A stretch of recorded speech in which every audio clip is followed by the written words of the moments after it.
And if we go dark, I'll put all those things out there. Yeah. How did these guys not know this was taking place? So I've been to Israel many times. The whole country's a fortress. When I first heard this story, I still have the same gut instinct that I did initially. I find this very hard to believe. I've been to that Gaza border. You cannot go 10 feet without running into a 19-year-old with an AR-15 or an automatic machine gun that is an IDF soldier, right? The whole country is surveilled. And so let me just kind of go through this. We don't talk about Israeli politics very often, and most Americans don't know this. The last 9 months, Israel was on the brink of civil war.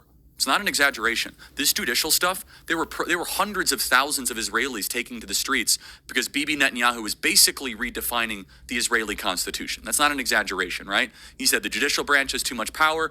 There were protests planned this week against Netanyahu, where they anticipated tens of thousands of people to take to the streets. That's all gone, Patrick. Netanyahu now has an emergency government and a mandate to lead. I'm not willing to go so far that saying that Netanyahu knew or there was intelligence here, but I think some questions need to be asked. Was there a stand down order? Was there a stand down order? 6 hours? I don't believe it.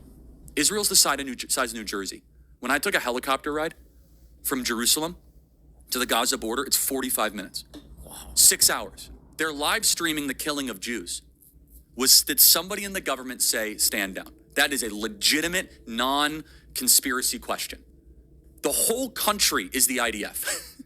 The whole country is. Yeah. And you're trying to tell me that they're going to concerts and kibbutzes and schools and by reports 6 hours. Let's say it's 3 hours. That's suspect. Go ahead, Rob. It's also not like a right-wing reporting. This is from the New York Times. The long wait for help as massacre unfolds in Israel. 9 I can't hours. think of a more liberal news outlet than the New York Times. And by the way, I'm actually very pro-Israel. So let me be very, so I'm not exactly. Well, I think we all are. No, I just want to make sure my position is clear here. But so Patrick, there are other explanations. It's possible that the Netanyahu government was double-crossed by bad agents. Okay? That's dark, but it's not as dark as what we're talking about. Okay? Another aspect is that Netanyahu might have traitors in his government, like legitimate traitors that have infiltrated.